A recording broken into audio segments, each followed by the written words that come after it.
ना कि अस्सलाम वालेकुम जी, बर्ड्स एवेन्यू में खुश आमदीद। आजकल मैं खुश आमदीद कह रहा हूँ, ये चुप करके बैठे होते हैं। अच्छा, मैंने एक सरप्राइज़ विज़िट था, मैंने कहा चले एक वीडियो भी बना लें, लगे जाता हूँ। पॉइंट पे आते हैं, क्या ब्रीड करवा रहे हैं इस दफ़ा? जी भाई, मैंने अभी थोड़ी देर पहले भी आपको उसमें दिखाया था। मेरे जो इस दफ़ा ज़्यादा फोकस है वो एक्वा ऑफलाइन पेल फेलोज और एक्वा ऑफलाइन इनोस पे है, ठीक है, म्यूटेशंस के अंदर। और इसके अलावा डन फेलो से रिलेटेड 2-3 पेयर्स लगे हुए हैं और बाकी कमर्शियल्स हैं। मैंने अपना रूम जो है, हमेशा एक रूम जो है ना वो म्यूटेशंस का हमेशा से लगा के रखा है, जिसके अंदर मेरी सारी म्यूटेशन लगी होती है, और एक में मैं सारी कमर्शियल ब्रीड कराता हूँ। तो अभी भी उसी तरह है, nothing has change for me. मैं यही सब कुछ ब्रीड करवा रहा हूँ। होता ये है कि हमें हमेशा जो है ना इस फील्ड के अंदर हमें अपने आप को हमेशा अपग्रेड करना ज़रूरी होता है to be in the business. यहाँ पर बहुत से लोगों का जो मुझे कंसर्न आते हैं ना, तो भाईजान कि पिछले का रेट तो ख़त्म हो गए हैं, तो अपग्रेड कैसे करें? देखें अजीम भाई, अगर आप मेरा पॉइंट ऑफ व्यू इसमें पूछेंगे ना, इस दफ़ा जो सिचुएशन है दैट इज़ एक्स्ट्रा ऑर्डिनरी। आप इस सिचुएशन को बेस बना के कोई भी एनालिसिस डेवलप नहीं कर सकते। अदरवाइज़ इस काम के अंदर आप की बर्ड जो आपके ऑलरेडी ब्रीड हो रहा है, क्योंकि उसकी ब्रीड ज़्यादा आ रही है, बाय एवरी पासिंग डे उसके ब्रीडर्स बढ़ रहे हैं, वो बर्ड ज़्यादा हाथों में जा रहा है, उसकी ब्रीड ज़्यादा आ रही है। तो सप्लाई एंड डिमांड का कॉन्सेप्ट है, जिस तरह सप्लाई बढ़ती जाएगी रेट ऑटोमेटिकली डिक्रीज़ करता जाएगा। और अगर आपने एक बर्ड से ज़्यादा पैसे कमाने तो हमें ऑब्वियसली फिर उसको अपग्रेड करना पड़ेगा। We have to go on the higher mutations जो कि कम हैं मार्केट के अंदर। अच्छा, इस दफ़ा ना वैसे एक ट्रेंड है, ये सारे वो सवाल हैं जो मैं आप लोगों से फ़ोन आते रहे हैं या मैसेजेस आते रहे हैं, ठीक है, ये वही सारे सवाल कर रहा हूँ ताकि एक कन्फ्यूजन आप लोगों की क्लियर हो। एल्बाइनो क्रीमी का रेट इस वक्त लोएस्ट है, ठीक है, ऑफ द लोएस्ट। हाँ, कोई 2019 के वक्त भी ये हुआ था, लेकिन उसके बाद आफ्टर 6 मंथ्स और 7 मंथ्स वो वापस आया था। इस दफ़ा थोड़ा प्रोलॉन्ग कर गया। आपने क्या रेशो रखी है कमर्शियल की और म्यूटेशंस की? अरे मेरे पास प्रैक्टिकली अगर आप नंबर ऑफ़ केजेस पे उनको करेंगे तो मेरे पास इस टाइम पे अराउंड 60% जो है ना वो कमर्शियल लगा हुआ है। अच्छा, और बाकी 40% मेरे पास म्यूटेशन है और कुछ फॉस्टर्स हैं। म्यूटेशन क्यों लगानी है हमने? अरे अगेन ये वही सवाल है, म्यूटेशन क्यों लगानी? म्यूटेशन देखें, इसका एक एस्पेक्ट है कमर्शियल। वो आपको अगर एक बर्ड से अगेन आपने एक हाई वैल्यू अर्न करनी है ना, मैं बिज़नेस पॉइंट ऑफ व्यू से प्योरली बात कर रहा हूँ, क्योंकि शौकीन तो जो हैं उनको तो पता है कि किस तरह काम होता है। तो जो आपका म्यूटेशन, आपकी हायर म्यूटेशन जितनी होगी ना, वो आपको हाई वैल्यू पे बैक करेगी। दूसरा इसका पॉइंट ऑफ व्यू ये है कि आप कभी भी इस मार्केट के अंदर अपना नाम डेवलप नहीं कर सकते अगर आप वही बर्ड लगा रहे हैं जो हर बंदे के पास लगे हैं। तो ये इसका एक दूसरा आपका, जिसको आप कहते हैं ना कि आपकी ब्रांड वैल्यू कभी भी डेवलप नहीं होगी अगर आप म्यूटेशंस, अच्छी म्यूटेशन अपने पास नहीं लगाएंगे। तो ये हमने बात कम सुनी होगी लोगों से, लेकिन ये एक जेन्युइन एक हकीकत है। यार देखो, आपको कितना अर्सा, मैं मुझे 2010 से मैं हूँ, आपको कितना अर्सा हुआ? 5 साल हुए हैं। 5 साल हुआ।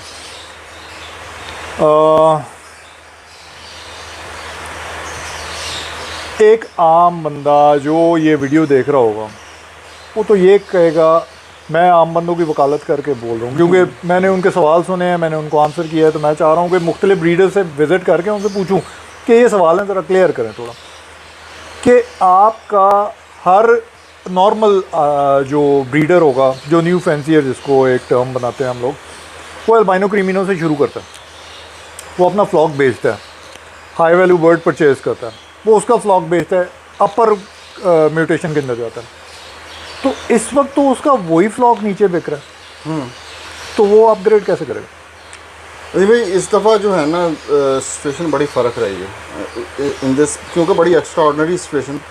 इस दफ़ा मेरे पास जो कस्टमर आया ना वो आया बिल्कुल नया। इस दफ़ा लोग कह रहे हैं ना कि लोग भाग गए हैं, जो काम कर रहे थे ना, जो आए थे 1-2 साल पहले, वो तो शायद भाग गए हैं, लेकिन नया बंदा बहुत ज़्यादा इन्फ्लक्स आया। और मेरे पास जितना कस्टमर था ना उसमें से 80% कस्टमर इस दफ़ा नया था, और वो रिमोट शहरों में से था। कोयटा, लाड़काना, डेरा इस्माइल खान, हैदराबाद बहुत कस्टमर है। ये छोटे छोटे शहरों के ना, और बहुत से शहर हैं जिनसे बहुत से कस्टमर। और उन लोगों ने इस दफ़ा क्रिमिनोज अल्बाइनोस बाई नहीं किया, उन लोगों ने इस दफ़ा फोकस किया है पेल फेलोस के ऊपर। मैं अब बात ये है, वैल्यू गिर गई है, रेंज में आ गया बर्ड। जिस रेट में लास्ट टाइम क्रिमिनो मिल जाता था ना, उस रेट में इस टाइम पे पेल फेलो मिल रहा है। एग्जैक्टली यही बात मैंने की थी कि देखें आपका वो फ्लॉक डिवैल्यू हुआ, लेकिन जो आपने अपग्रेड करना है वो भी तो डिवैल्यू हो गया है, वो आपके रेंज में आना शुरू हो गया। तो अब आपके पास एक अच्छा चांस है कि उसको अपग्रेड करो। अगला, अगर एक नया बंदा जो एक्सपीरियंस है, थोड़ा सा एक्सपीरियंस है, जो इसको शौक के तौर पे भी कर रहा है और एक सपोर्टिव इनकम के तौर पे भी कर रहा है, व्हाट वुड यू सजेस्ट कि उसको लगाना क्या चाहिए? अजीम भाई एट दिस स्पेसिफिक टाइम, मैं देखें ऑनेस्टली स्पीकिंग, सिर्फ एक ये नहीं है कि इसमें कोई ख़ास तबका कंफ्यूज है या ये सिचुएशन शेकी है, इसमें कोई एब्सोल्यूट ओपिनियन आप कायम नहीं कर सकते कि क्या चीज़ आपके एनालिसिस के मुताबिक सक्सेसफुल होगी। लेकिन एक बात फॉर श्योर है, आप ग्रीन फिशर भी लगा लेना इस टाइम पे अपनी एवरी के अंदर, तो वो भी नुकसान में नहीं। ग्रीन फिशर हालांकि उसका रेट आपको 400-500 रुपया मिलना है मार्केट में, आप उसको दाना उस तरह का खिला दें, आपको नुकसान में वो भी नहीं है इस टाइम पे। ये लाइफ स्टॉक का काम ऐसा है कि इसके अंदर देखें अल्लाह ताला की कुदरत है, उसने ही अंडे के अंदर एम्ब्रियो क्रिएट करना है, और उस एम्ब्रियो से बर्ड हैच होकर डेवलप होना है, उसकी ज़िंदगी की हिफाजत भी अल्लाह ताला नहीं करना। तो इसके अंदर कोई आपकी मशीन, कोई ऐसी चीज़ तो नहीं है ना कि you have to buy raw material and then you have to manufacture something, नहीं। तो इसके अंदर आपको बहरहाल बचत है, एक पेयर आपका कम से कम आपको 10-12 बच्चे साल के दे देता है। अब आप कुछ भी लगा लेना, आपको फ़ायदा। अब देखना ये है, ये क्वेश्चन इसलिए रिलेटिव है कि आपके पास इन्वेस्टमेंट कितनी है। क्वेश्चन ये है कि आपके पास, देखें अगर आपके पास अच्छे खासे पैसे हैं तो मैं तो कहूँगा कि भाई आप एक्सपीरियंस हो, आपको बर्ड पालना आता है, येलो फेस अपलाइन से शुरू करो, सही है। आप क्यों लोअर म्यूटेशन, तो वो भी रेंज में आ गया हुआ, वो भी रेंज में आ गया, लेकिन ऑब्वियसली वो क्योंकि एक सिलेक्टिव हाथों में है, सिलेक्टिव हाथों में से बात है कि उसके नंबर ऑफ ब्रीडर्स उसके कम हैं जी हाँ, तो वो कंपैरेटिवली अपने ओरिजिनल रेटों से नीचे आ गया हुआ है, थोड़ा आया, मतलब ठीक है। मतलब लाइक वो जो पिछले से पिछले साल वो तो 12-12, 24-24 लाख रुपए का पेड़ था, अब आगे वो कहीं आके 6-7 लाख रुपए पे आके हुआ है। अब आई नो मैं सही कह रहा हूँ कि नहीं। अच्छा, दूसरा एक सवाल ये था कि यार बर्ड तो बिक ही नहीं रहा यार, क्या बात कर रहे हैं आप, ऐसे लोगों को ना आप धोखा दे रहे हैं, बर्ड तो बिक नहीं रहा, ये लोग बोलते हैं। मैं आपको एक चीज़ ना बड़ी श्योरिटी से कहता हूँ, देखें मैं को बहुत अच्छा मार्केटियर नहीं हूँ, ये आपको भी पता है, जो लोग देख रहे हैं उनको पता है कि कितना कौन सा बंदा मार्केट के अंदर कितना इन होता है। जिस तरह हमारे वजाहत मुनव्वर हैं, जिस तरह नवीद शेख हैं, जिस तरह रहीम अली ढिल्लों हैं, ये मार्केट के अंदर बहुत इन होते हैं, इनकी वीडियोस, इनके फॉलोअर्स बहुत ज़्यादा हैं, ऑनेस्टली स्पीकिंग।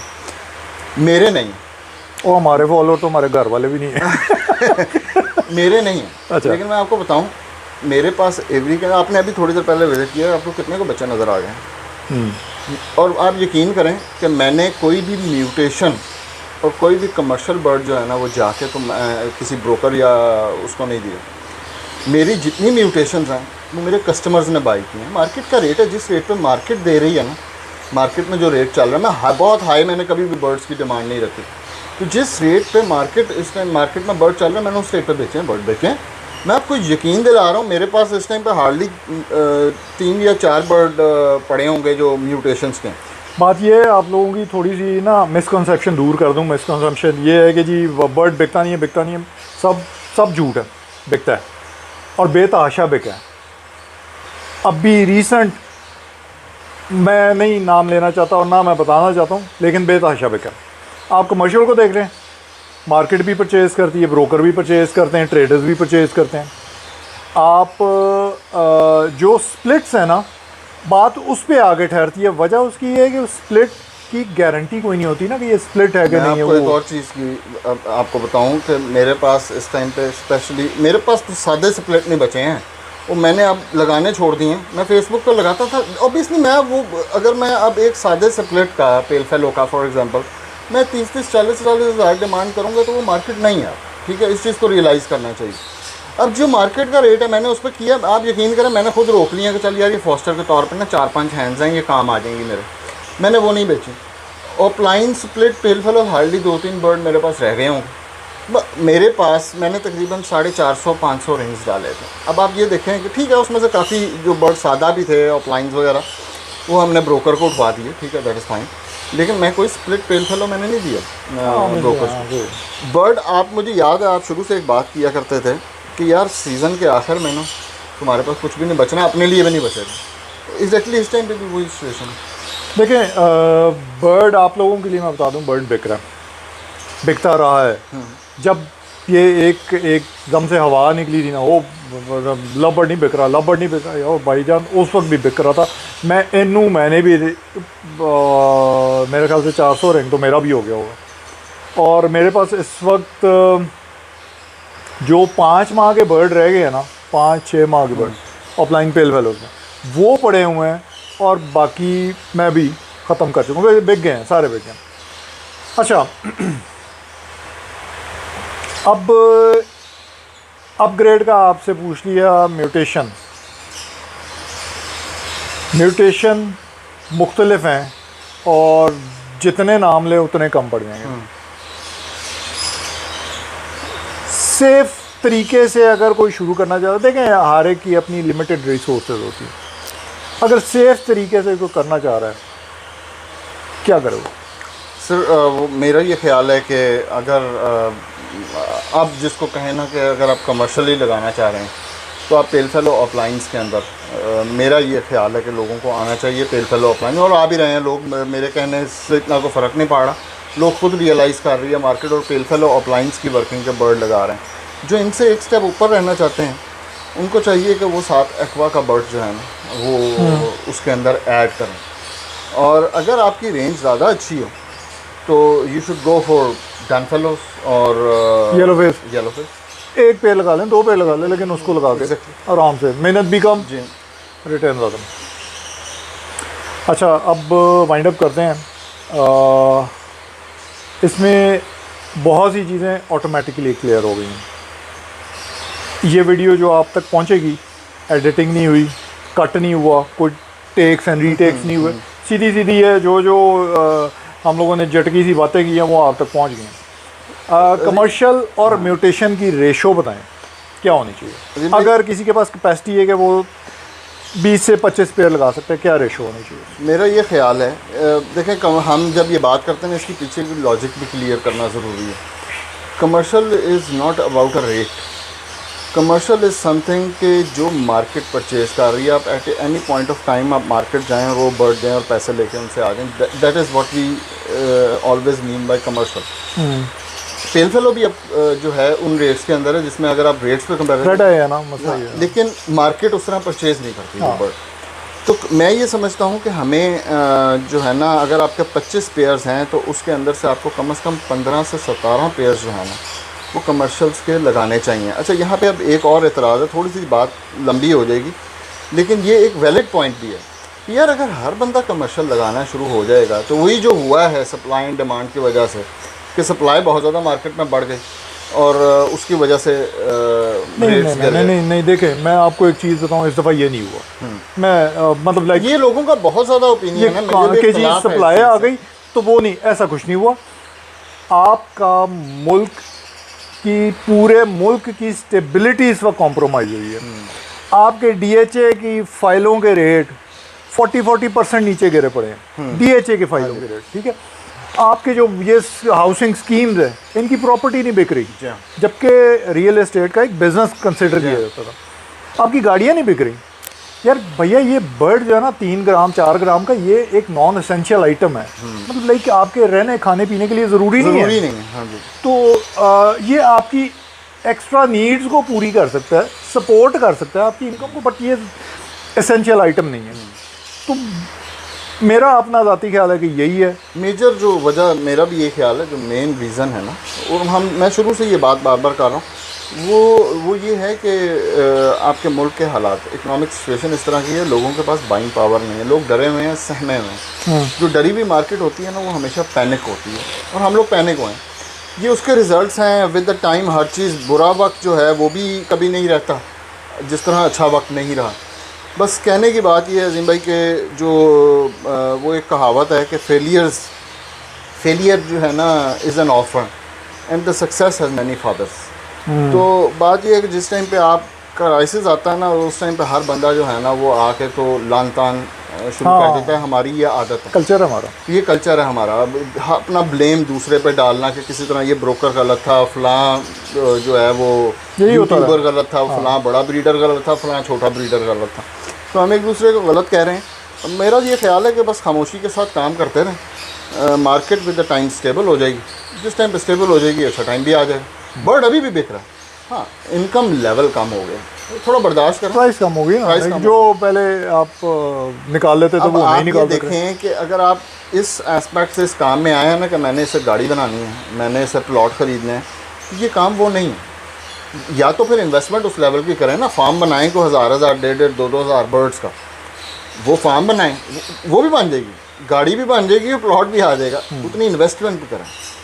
अगर आपकी इन्वेस्टमेंट थोड़ी है, अगर आप 10 पेयर से समझ रहे हैं कि मैं कोई अमीरज़ादा बन जाऊँ, तो इट इज़ नॉट पॉसिबल। किसी भी बिज़नेस में सालाना 20-25% से ज़्यादा रिटर्न नहीं होता, और ये आपको बिज़नेस 100% रिटर्न देता है। ये चीज़ लोग नहीं समझते। आपकी लगी लगाई मशीन है, रॉ मटेरियल कुछ नहीं है, दाना डालना वो। एग्जैक्टली। आपके यहाँ पर एवरी में कीड़े हैं, डिवर्मिंग की वीडियो बनाई थी। हाँ नहीं, ये कीड़े नहीं है, ये आपको पता है ना, बरसात के कीड़े डिवर्मिंग करवा। अच्छा, इसी तरह से मैं कुछ लोगों को विज़िट करके आपकी ये सारी जो कन्फ्यूजन है ये दूर करूँगा। और ये कन्फ्यूजन उन लोगों की दूर कर रहा हूँ जो एविकल्चरिस्ट हैं, जिनका इंटरेस्ट है इसके अंदर, ठीक है। उन लोगों के लिए नहीं जो लॉटरी के चक्कर में आए थे। बाकी ये है कि अगली वीडियो के लिए आप इंतज़ार कीजिएगा। मुख्तलिफ़ ब्रीडर से आपकी मुलाकात भी करवाएंगे, मुख्तलिफ़ ब्रीडर के ओपिनियन भी लेंगे। सेम क्वेश्चन जो इनसे पूछें, इसी तरह के क्वेश्चन कुछ चुभते हुए उनसे भी पूछेंगे, ताकि आपको एक कॉन्सेप्ट आपका ना क्लियर हो और आपको एक वास्ट स्पेक्ट्रम में नज़र आना शुरू हो कि क्या हो रहा है इंशाल्लाह। तो अपना ख्याल रखिए और शेयर कर दिया करें, इसलिए क्योंकि जैसे आपको कोई फ़ायदा होगा ना, तो हो सकता है इस तरह किसी और को भी बात पसंद आ जाए, उसको भी फ़ायदा हो। अपना ख्याल रखिए और सब्सक्राइब भी कर दीजिएगा, मेहरबानी। वो मैंने कभी नहीं कहा, आप कर। और जी, थैंक यू, बहुत शुक्रिया जी, अल्लाह हाफ़िज़। यार अनस, अगर ये वीडियो